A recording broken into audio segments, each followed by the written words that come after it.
সারাদিন রোজা রেখে এরকম একটা খাবার হলে আর কিছুই লাগে না। আসসালামু আলাইকুম। আপনারা সবাই কেমন আছেন? আশা করি সবাই অনেক বেশি ভালো আছেন। আজকে আপনাদের সাথে আবারও একটি রেসিপি শেয়ার করব। রেসিপিটা হচ্ছে মুরগির গোশের কাবাব। তো এর জন্য প্রথমেই আমি একটা মুরগির গোশের টুকরো নিয়ে নিলাম, ভিজায় রাখছিলাম, এখন একটু ভালোভাবে ধুয়ে নিচ্ছি। এবার এটাকে টুকরো টুকরো করে কেটে নেব। এই তো কেটে নিলাম। কাবাবের জন্য এরকম কাটতে হবে। এবার গোশের ভিতর দিয়ে দিলাম 1 চামচ আদা বাটা, 1 চামচ রসুন বাটা, জিরার গুঁড়া, দিয়ে দিলাম শুকনা ঝালের গুঁড়া, লবণ, হলুদ সামান্য, অল্প পরিমাণে টেস্টিং সল্ট দিলাম। এবার হচ্ছে সয়া সস দিয়ে দিলাম। এবার মশলার সাথে গোশগুলো ভালো করে মিশিয়ে নেব, মিক্স করে নেব।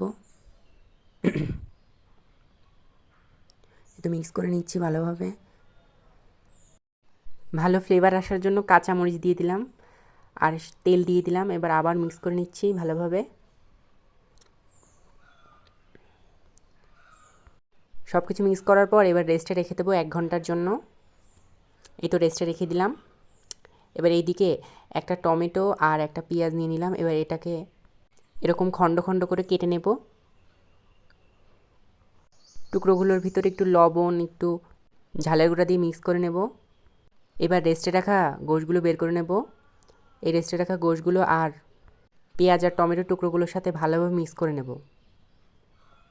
সবগুলো একসাথে মিক্স করে নিলে স্বাদটা খুবই ভালো আসে।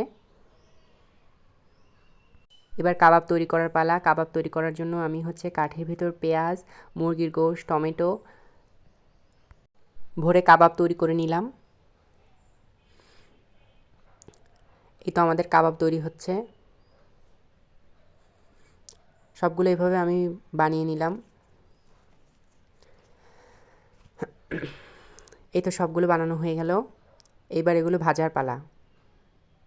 তো ভাজতে চুলার কাছে চলে আসলাম। চুলায় প্যান নিলাম, নিয়ে সামান্য তেল দিয়ে দিলাম। অল্প তেলেই ভাজতে হবে, বেশি তেলে ভাজা যাবে না, তাহলে পোড়া পোড়া হবে না। এই তো আমি শুরু করলাম, দিয়ে দিলাম একটা, আস্তে আস্তে সবগুলো দিয়ে দিলাম। এই তো ভাজা ভাজা শুরু করলাম। একটু উল্টে পাল্টে দিলাম। ভাজা হয়ে যাচ্ছে যে কাবাব। শেষে একটা ছিল, একটাও ভাজা হয়ে গেল। এই তো রেডি হয়ে গেল আমাদের কাবাব। ঘরে থাকা সামান্য উপকরণে তৈরি করা এই কাবাবটা খেতে খুবই মজা হয়েছিল।